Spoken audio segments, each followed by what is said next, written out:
Hello MSc students, welcome to optimistic studies. Optimistic studies में आप सभी का स्वागत है। तो एमएससी पेपर 4 में कॉम्प्लेक्स एनालिसिस की आज हम क्लास देखने जा रहे हैं। और आज की क्लास में जो हम कॉम्प्लेक्स एनालिसिस में जो टॉपिक देखेंगे वो हम आपके एग्जाम पॉइंट ऑफ व्यू से साथ ही साथ आपके नेट सेट इस व्यू से भी बहुत ही इंपॉर्टेंट टॉपिक है, क्योंकि यहाँ से डेफिनेटली एग्जाम में क्वेश्चन बनते हैं, चाहे वो आपका एमएससी का एग्जाम हो, चाहे वो आपका कोई भी कॉम्पिटिटिव एग्जाम हो जो कि इससे रिलेटेड हो।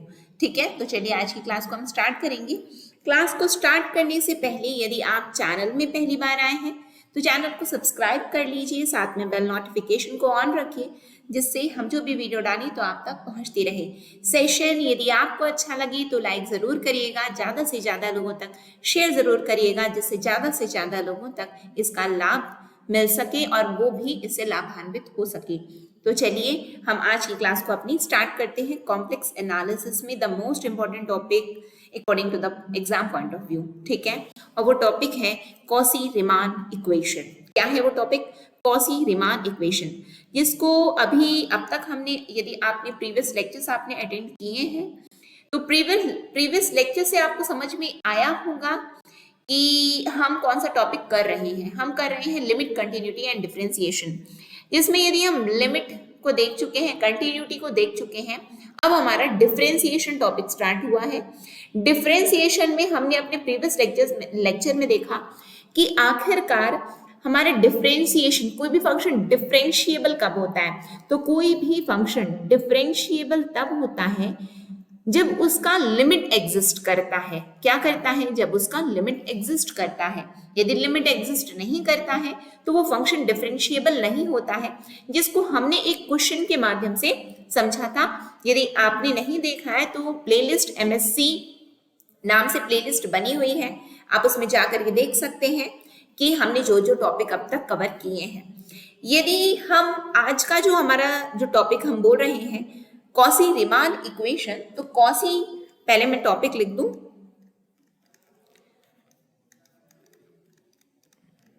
Quasi Riemann equation.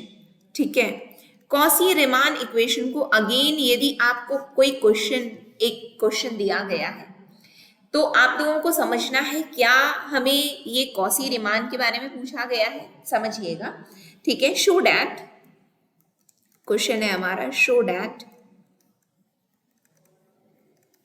A function, कोई फंक्शन है, कहां से लेकर के कहां तक? सी से लेकर के सी तक, यानी कि कॉम्प्लेक्स प्लेन से लेकर के कॉम्प्लेक्स प्लेन तक, defined by F Z equals to mod of z square is differentiable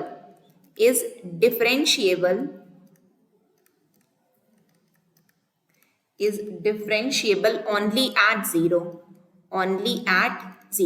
ठीक है, ये आप लोगों को बताना है। जैसे हमने प्रीवियस क्लास में क्या किया था, F Z real part of Z था। आज की क्लास में हमारा क्या है, F Z equals to mod of Z square है।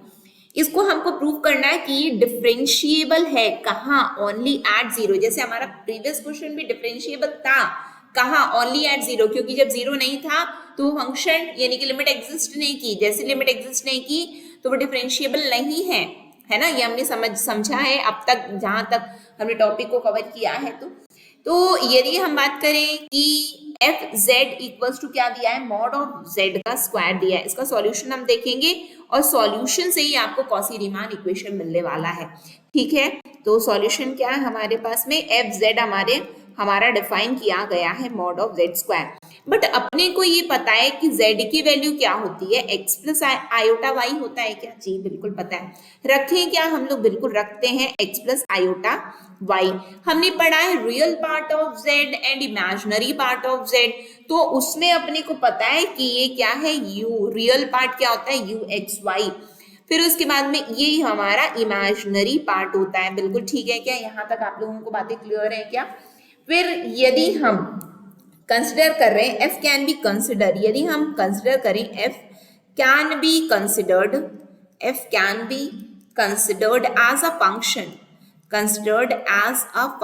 कहां से कहां तक का वो फंक्शन है, function from a subset, from a subset of real, क्या है ये, रियल नंबर, रियल से रियल नंबर तक।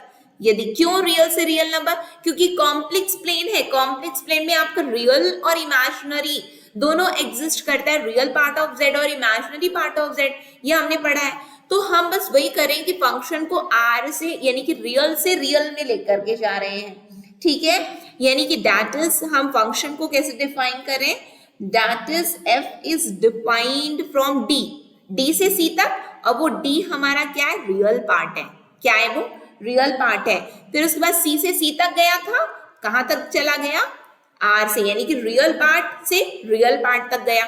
ये इस तरीके से हमने एक फंक्शन को हमने डिफाइन किया है। जैसे ही हमने इस तरीके का फंक्शन डिफाइन किया तो हम कहाँ पहुंच गए, एफ ऑफ एक्स वाई, क्या आया हमारा, u of X Y plus iota of B X Y. Is that clear to everyone? क्या आप लोगों को चीजें समझ में आई कि कैसे क्या बना है यहाँ पे, ठीक है, समझ में आए। यानी कि रियल से रियल ले गए तो एक्स वाई यानी कि हमारा जो नंबर पूरा यानी कि फंक्शन की वैल्यू हमारी, आई होप हमने ये पार्ट को किया है तो आप लोगों को कहीं पे कोई डाउट नहीं हो रहा होगा।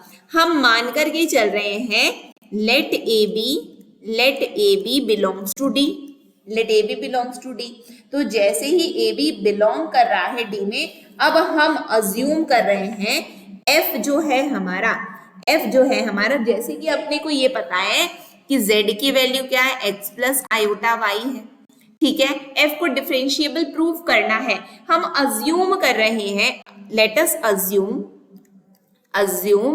f इज डिफरेंशिएबल, क्या कर रहे हैं, f इज डिफरेंशिएबल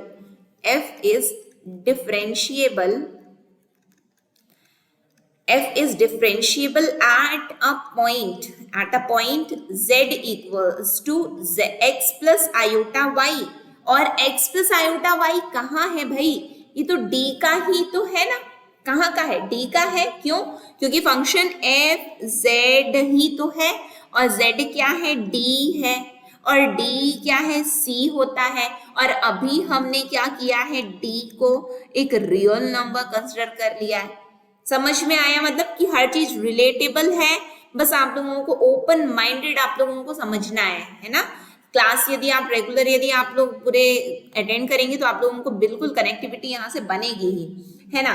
देन जैसे ही वो डिफरेंशिएबल हुआ तो यानी कि लिमिट एग्जिस्ट की, तो हम क्या बोल रहे हैं, then f dash z equals to f z plus h minus f z upon h, जो कि by the definition of a differentiable function से आया हुआ है। तो h की वैल्यू यदि हम 0 की ओर अप्रोच करवाएं, इसका मतलब हम लिमिट ले रहे हैं, ठीक है। Since h can approach 0, real और इमेजिनरी पार्ट है हमारा। देखो x क्या है, रियल पार्ट ऑफ z है, y क्या है, इमेजिनरी पार्ट ऑफ z है। तो पहले एक बार रियल से पास करवा रहे हैं, एक बार इमेजिनरी से पास करवाएंगे, फिर चेक करेंगे कि वैल्यू क्या आती है। समझ में आ रहा है, जैसे कि h प्लस आयोटा k होता है, तो रियल क्या है, h है, इमेजिनरी क्या है, k है। समझ में आया, बस वैसे ही करना है अपने को, ठीक है, और कुछ नहीं है।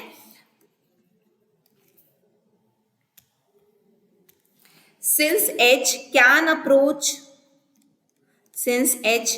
approach 0 through real number, यानी कि वो 0 की ओर तो जा रहा है, लेकिन कैसे जा रहा है, रियल नंबर के थ्रू जा रहा है, थ्रू रियल नंबर।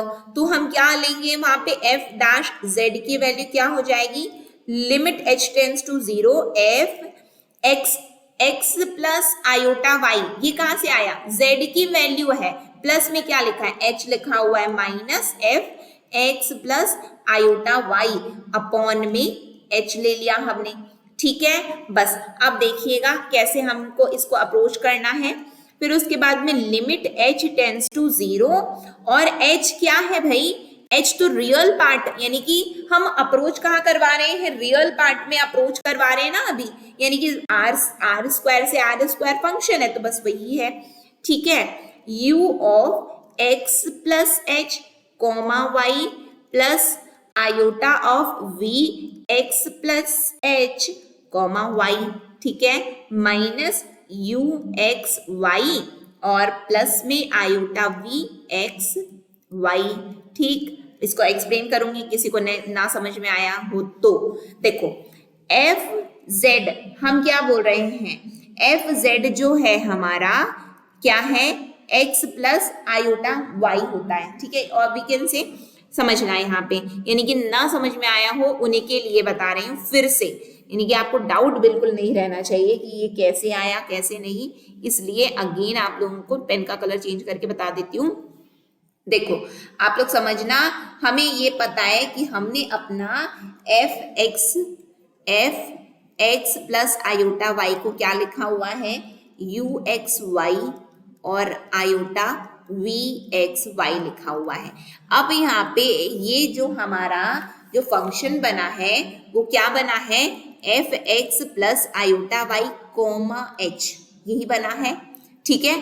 तो यहाँ पे हम क्या लिखेंगे, यू एक्स की जगह पे आप लोग को क्या लिखना है, अब एक्स प्लस एच लिख दिया हमने, और कॉमा में क्या करेंगे, वाई लिखेंगे, फिर उसके बाद में iota V X plus H comma Y लिखेंगे।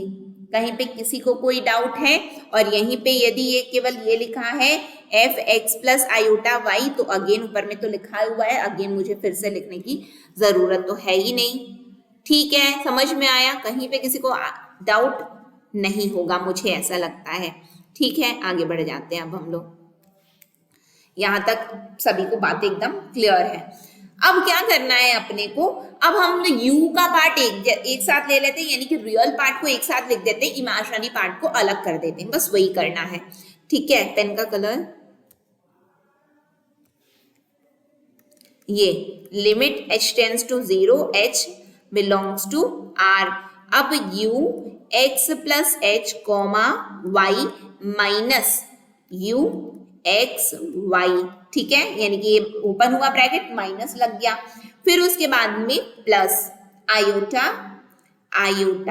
फिर क्या लिखा हुआ है, V X plus H comma Y, plus minus क्या हो जाएगा, माइनस हो जाएगा, iota V x Y, upon में क्या लिखा हुआ है, अपॉन में एच, ठीक है। अब हम क्या करें कि दोनों में, यानी कि रियल पार्ट में और इमेजिनरी पार्ट दोनों में लिमिट लगा देते हैं। जैसे ही हम दोनों में लिमिट लगाएंगे तो क्या हो जाएगा, limit h tends to 0 h belongs to r, फिर उसके बाद में u x plus h comma y minus of u x y upon में h, और माइनस है, देखो क्या लिखा हुआ है यहाँ पे, प्लस है तो हम प्लस लिखेंगे, ठीक। तो प्लस में क्या आ जाएगा, हम इमेजिनरी पार्ट को कंसिडर कर रहे हैं, रियल और इमेजिनरी को अलग किए हैं, तो रियल और इमेजिनरी को हम इस तरीके से अलग कर देते हैं, ठीक है, minus of we x Y upon में एच, ठीक, समझ में आया। अब आप लोग मुझे ये बताओ कि ये लिखा है U X plus H comma Y और माइनस यू एक्स वाई, क्या पार्शियल डिफरेंशिएशन और पार्शियल डेरिवेटिव की डेफिनेशन ये नहीं होती है क्या, बिल्कुल होती है, आप लोग पढ़े होंगे, ठीक है। तो पार्शियल डेरिवेटिव की जब ये डेफिनेशन होती है तो ये स्टार्ट कहाँ से किया हमने, ये किसकी वैल्यू आ रही, एफ डैश जेड की वैल्यू है ना ये, तो यानी कि हमारे लेफ्ट हैंड साइड में क्या है, ये एफ डैश जेड है, और ये वैल्यू किसकी है, partial derivative del you upon del X with respect to X है, विथ रेस्पेक्ट टू एक्स है, समझ में आया। विथ रेस्पेक्ट टू एक्स क्यों है, क्योंकि h है, h रियल पार्ट होता है, h जैसे ही रियल पार्ट है और k हमारा इमेजिनरी पार्ट है, तो वो क्या हो जाएगा, हमारा वैल्यू क्या है, del you upon del X, partial derivative at the point क्या है, कौन से पॉइंट में, पॉइंट है हमारा एक्स वाई का है, और इमेजिनरी पार्ट हमारा अलग हुआ, अगेन ये पार्शियल डेरिवेटिव बना विथ रेस्पेक्ट टू, यहाँ पे h लिखा हुआ है यानी कि x at the point where, at the point X Y, इसको इक्वेशन नंबर 1 दे दो यहाँ पे, ठीक है। ये यहाँ तक आई होप क्लियर हुआ होगा आप लोगों को, हमने कैसे किया है, हमने h के रेस्पेक्ट में किया, जब h कहाँ पास हो रहा था, h अप्रोच कर रहा था जीरो की ओर, जैसी अप्रोच h जीरो की ओर अप्रोच कर रहा था तो हमारी वैल्यू क्या आई थी, वैल्यू हमारी आई थी रियल, यानी कि रियल नंबर से हम वैल्यू को अप्रोच करवा रहे थे। नाउ अभी हम क्या करवाएंगे, इमेजिनरी पार्ट से अप्रोच करवाएंगे। जैसे हम इमेजिनरी पार्ट से अप्रोच करवाएंगे तो वैल्यू अब क्या आने वाली है, जो डेल एक्स के रेस्पेक्ट में आया वो क्या हो जाएगा, डेल वाई के रेस्पेक्ट में वैल्यू अब आएंगी। देखते हैं, कंसिडर हम लोग इसको भी चेक कर लेते हैं, क्या वैल्यू ऐसे बन रही है या नहीं बन रही है, चेक करते हैं हम लोग। जैसे कि यहाँ पे हमने किया since h can approach 0 through real number, अब वैसे हम करेंगे since h can approach 0 through imaginary number। ठीक है, इसको हम कंटिन्यू करते हैं, बस थोड़ा सा इसको आगे कंटिन्यू करेंगे। ठीक है,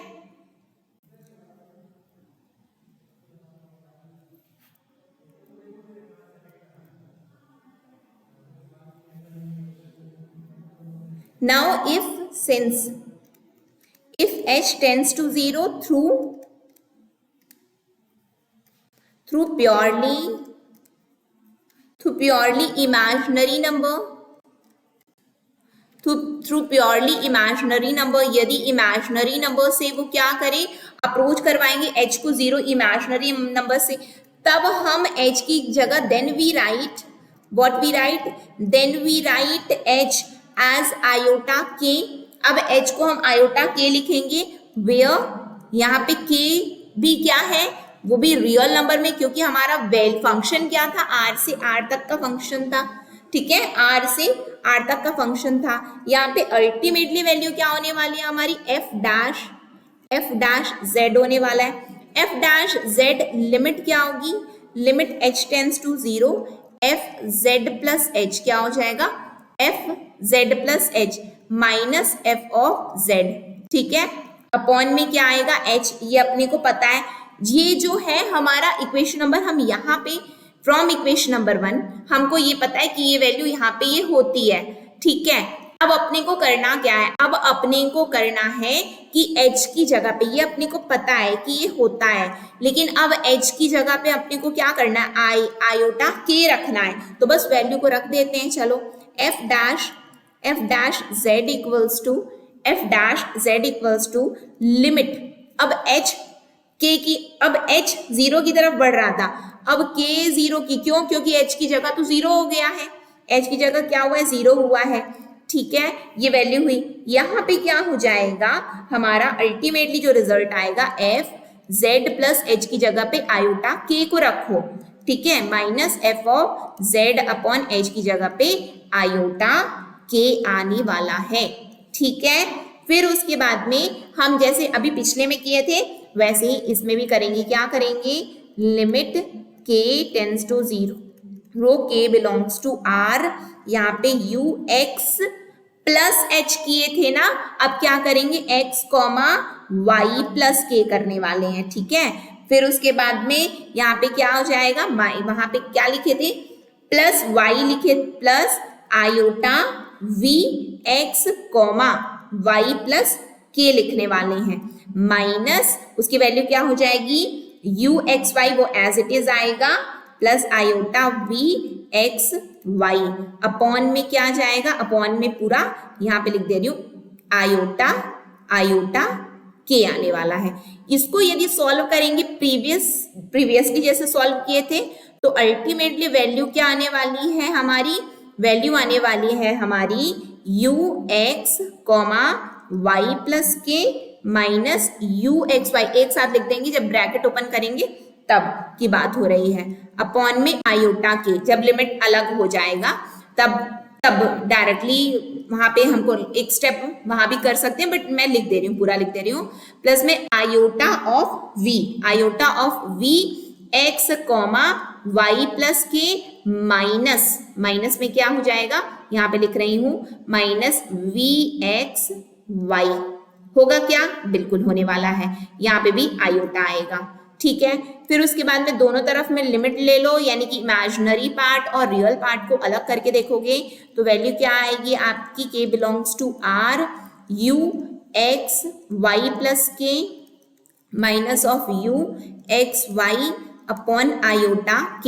ठीक है, प्लस में रियल पार्ट और इमेजिनरी पार्ट को अलग किया जा रहा है, limit k tends to 0, k belongs to r, फिर उसके बाद में v x comma y plus के minus of we x Y upon में आयोटा के हो जाएगा। ठीक है, अब क्या होगा हमारा वैल्यू, अब आप बताओ वैल्यू अब क्या आने वाला है यहाँ पे। अब यहाँ पे वैल्यू हमारी थोड़ी सी बदलेगी, कैसे देखो, ये यहाँ से तो चलो कैंसल हो गया, ये वैल्यू क्या हो गई है, यहाँ से कैंसल हो गई है, लेकिन यहाँ पे क्या लिखा है, 1/i लिखा है। अब आपको ये पता होगा कि 1/i क्या होता है, सिंस 1/i की वैल्यू -i होती है ना, तो बस -i की वैल्यू पुट करनी है। क्या करोगे, f' चल रहा था ना, तो ये -i हुआ, जैसे ही -i हुआ तो limit k tends to 0, k belongs to r, और यहाँ पे ux, y plus k minus of ux y upon में क्या हो जाएगा k, और यहाँ पे प्लस, क्योंकि आई तो वहां तो कैंसल हो गया है, तो ये कैंसल होकर के यहाँ पे क्या आया, वी एक्स वाई प्लस के minus of we x Y upon के।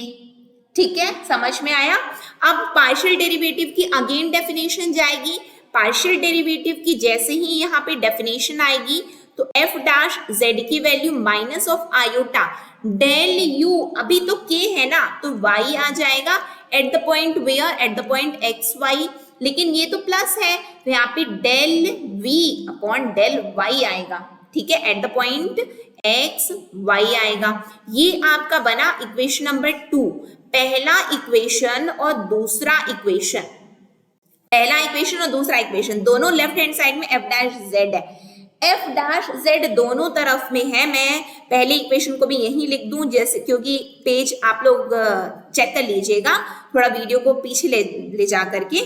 यहाँ पे वैल्यू आई थी del you upon del X at the point X Y, और यहाँ पे del you upon del we upon del X at the point X Y.